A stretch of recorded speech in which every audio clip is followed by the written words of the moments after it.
చెప్పండి సార్, మోహన్ రెడ్డి గారు కంక్లూడ్ చేయండి, మనం మరో టాపిక్ లోకి వెళ్ళాలి.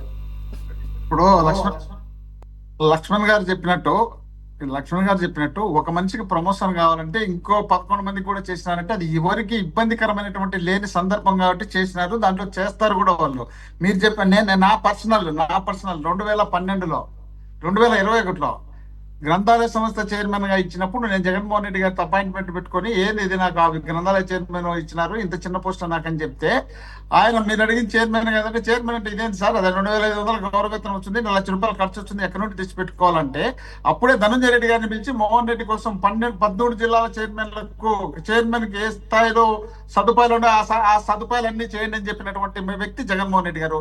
మరి దానికి తప్పు అని అనుకుంటే ఎట్లవుతుంది? అవసరం వచ్చినప్పుడు కావాల్సిన వాళ్ళకి చేయాల్సిన టైంలో చేస్తారు తప్ప ఎవరికో అన్యాయం చేసి ఎవరినో కడుపులు కొట్టి వాళ్ళ జీవితాలు నాశనం చేసే ఉద్దేశం ఉంటే మరి నా కొడుకు ఉన్నాడు కదా, అందులో నా కొడుకు కూడా పాస్ అయినాడు కదా, అదే టైంలోనే కదా మే చైర్మన్ అయిన టైంలోనే నా కొడుకు పాస్ అయినాడు ఫిలిమ్స్. మరి అప్పుడు నేను కూడా నాకు కావాల్సిన విషయం నేను తెచ్చుకోవచ్చు కదా. జగన్మోహన్ రెడ్డి గారు ఇతరులకు కడుపు కొట్టి చేసే అలవాటు ఆయన జీవితంలో లేదు. ఎవరికైనా చేయాల్సి వచ్చే ఎంత చేస్తారు కానీ ఇలాంటి పరిస్థితుల్లో అలాంటి తప్పులు చేసే పరిస్థితి ఉండదు. ఇప్పుడు కడుపులు కొట్టడాలు అనేది మ్యాటర్ కాదు సార్, సబ్జెక్ట్ డిస్కషన్ అది కాదు. నిబంధనలకి విరుద్ధంగా జరిగిందా లేదా అనేది. అలాగే ఇప్పుడు ప్రమోషన్లు 11 మందికి ఇవ్వటాన్ని ఒక పెద్ద గ్రేట్ డెసిషన్గా మీరు చెప్తున్నారు, నాకైతే అలా అనిపించడం లేదు.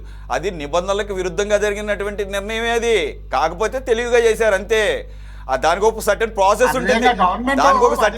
ఉంటుంది,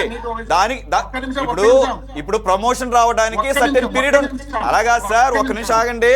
మనం ఒక పాలసీ కడతాము, అది మెచ్యూర్ అవ్వడానికి, అలాగే మన చేతికి డబ్బులు రావడానికి ఒక సర్టెన్ పీరియడ్ ఉంటుంది. అలాగే ఒక వ్యక్తికి ప్రమోషన్ రావడానికి సర్టెన్ పీరియడ్, అతనికి కొన్ని సర్వీస్లో జరిగినటువంటి వ్యవహారం ఇదంతా పరిగణలో తీసుకుంటారు. అంతేగాని ఒకళ్ళకి ఏదో చేయాలి కదా అని చెప్పేసి అడ్డం రాకుండా ఉండడానికి పొలవమంటే 11 మందికి ఇచ్చేస్తాను, దాని గొప్ప నిర్ణయంగా నేనైతే అనలేదు. లక్ష్మణ్ గారు కూడా అదేదో మంచి నిర్ణయంగా ఏం చెప్పలేదు ఆయన. అదేమి కాబట్టి మీకు అనుకూలంగా సొంత మనుషులు చేసుకోవడం కోసం నిబంధనలకు విరుద్ధంగా ఏది చేసినా గానీ అదేమంటే అవతలోడు పొట్టగొట్టలేదు కదా అని ఇటువంటి కుదరవు. ఈ నిబంధనలకు అనుకూలంగా ఇతరుల నోరు కొట్టి చేసే అలవాటు జగన్మోహన్ రెడ్డి గారికి లేదు. అలాంటి అలాగని నిబంధనలు ఉల్లంఘిస్తే కుదరదు సార్. అలాగే నిబంధనలు ఉంటాయి, కడుపులు కొట్టడాలు పక్కన పెట్టండి. ఇక్కడ అది కాదు, నేను మొదటి నుంచి అది చెప్తుంది. నేను నిబంధనలు ఉంటాయి.